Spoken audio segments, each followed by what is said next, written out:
Assalamualaikum warahmatullahi wabarakatuh. Selamat siang, salam sejahtera untuk kita semua. Perkenalkan, saya Farida Nur Anissa dari S1 PJJ Manajemen Universitas Cyber Asia. Pada mata kuliah Manajemen Risiko kali ini, untuk ujian akhir semester ganjil tahun ajaran 2024-2025, saya akan membahas mengenai PHK massal di Jawa Tengah, dampak dan juga solusinya untuk mengatasi krisis ketenaga kerjaan di Indonesia. Baik, untuk gambaran umum PHK di Jawa Tengah. Hingga Agustus 2024, lebih dari 13.000 pekerja di Jawa Tengah terkena PHK. Hal ini mengakibatkan Jawa Tengah menjadi provinsi dengan jumlah PHK tertinggi di Indonesia. Apa saja sektor yang terdampak PHK, yaitu antara lain ada sektor tekstil. Industri tekstil mengalami penurunan permintaan ekspor yang signifikan. Kemudian ada sektor garmen yang terkena dampak persaingan global semakin ketat. Dan juga untuk sektor alas kaki menghadapi kesulitan dalam memperoleh bahan baku.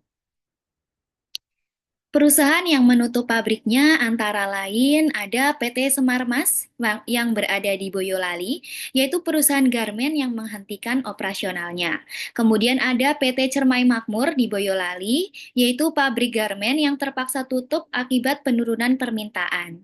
Dan juga ada PT Indokores Sahabat di Purbalingga, yaitu perusahaan sektor rambut palsu yang tidak mampu bertahan di tengah persaingan global.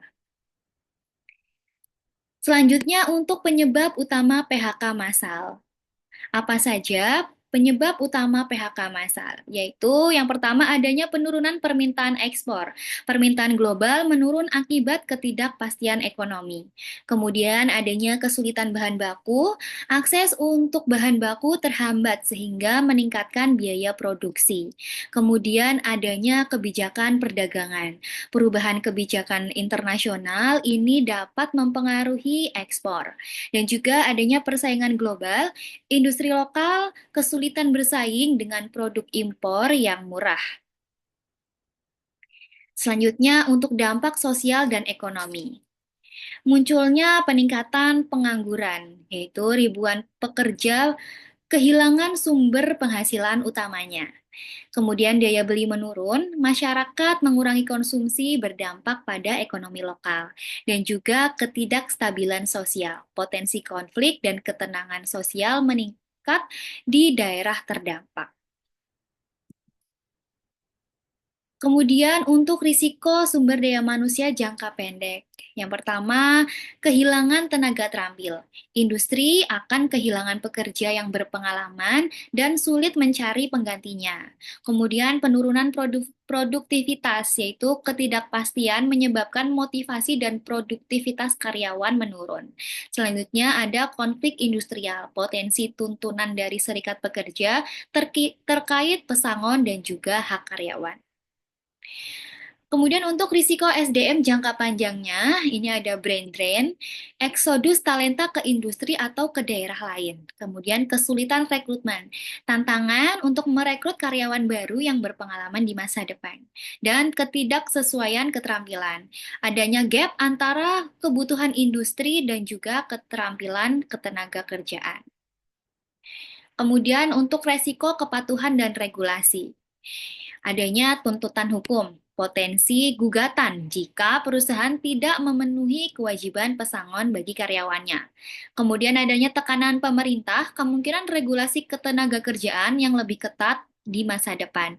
Dan juga sanksi administratif, yaitu resiko denda atau sanksi jika melanggar aturan ketenaga kerjaan. Nah, dampaknya terhadap reputasi perusahaan antara lain adanya citra buruk bagi perusahaan. Perusahaan beresiko menghadapi boykot dan kehilangan kepercayaan oleh masyarakat. Kemudian adanya kehilangan kepercayaan investor. Investor cenderung menghindari industri dengan ketidakstabilan tenaga kerjaan dan juga daya tarik pekerja, kesulitan untuk menarik tenaga kerja baru karena reputasi PHK massal. Strategi mitigasi atau alternatif PHK. Yang pertama, bisa dengan pengurangan jam kerja, menerapkan sistem kerja bergilir untuk mempertahankan pekerja. Kemudian bisa juga dilakukan realokasi pekerja, yaitu memindahkan karyawan ke divisi lain yang masih berpotensi. Kemudian kemitraan industri bekerja sama dengan sektor lain untuk menyalurkan tenaga kerja. Selanjutnya, bisa dilakukan program pelatihan ulang dengan sertifikasi keahlian, memberikan sertifikasi keterampilan baru yang diakui industri. Kemudian bisa juga dilakukan dengan pelatihan digital dengan mengajarkan keterampilan teknologi informasi dan e-commerce dan juga pendampingan wirausaha, membantu pekerja yang ingin memulai usahanya sendiri. Kemudian untuk jaminan sosial dan kompensasi. Jadi jaminan kehilangan pekerja ini bisa mempercepat implementasi program BPJS tenaga kerjaan untuk bantuan tunai dan juga pelatihan. Pesangon yang adil memastikan pembayaran pesangon sesuai dengan Undang-Undang Tenaga Kerja dan juga bantuan dana darurat, pemerintah daerah memberikan subsidi sementara bagi pekerja yang terdampak PHK. Kemudian untuk perbaikan kebijakan industri, bisa dilakukan dengan intensif perusahaan, memberikan keringanan pajak bagi perusahaan yang mempertahankan pekerja. Kemudian diversifikasi industri, yaitu menarik investasi ke sektor yang lebih tahan krisis. Dan juga perbaikan rantai pasok, memastikan akses bahan baku yang stabil untuk industri lokal. Dan bisa dilakukan perluasan pasar ekspor untuk membuka pasar baru dan meningkatkan daya saing produk lokal. Selanjutnya, kolaborasi ke pemangku kepentingan. Di sini bisa berkolaborasi antara lain pemerintah untuk menyediakan regulasi dan insentif yang mendukung. Kemudian perusahaan guna menerapkan strategi bisnis yang berkelanjutan, sedangkan dari serikat pekerja menjembatani kepentingan pekerjaan dan perusahaan, serta bisa juga dari lembaga pendidikan untuk menyediakan program pelatihan yang relevan.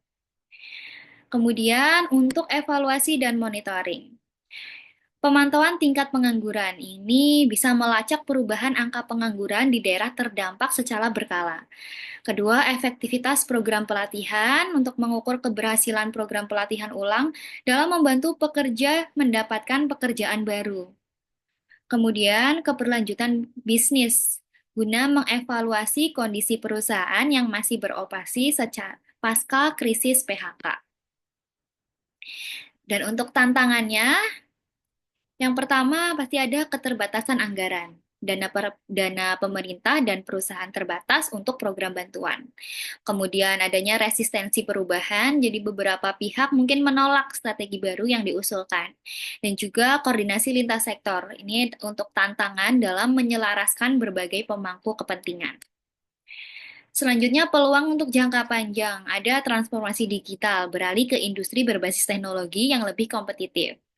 Dan ekonomi hijau mengembangkan sektor ramah lingkungan yang berkelanjutan. Kemudian bisa juga dilakukan inovasi UMKM, mendorong pertumbuhan usaha kecil menengah yang adaptif.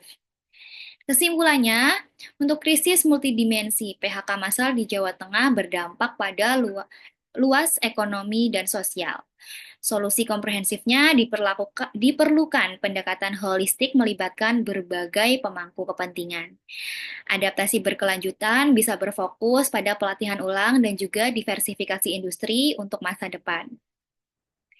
Langkah selanjutnya bisa dibuatkan pembentukan gugus tugas, yaitu tim khusus untuk implementasi strategi mitigasi PHK.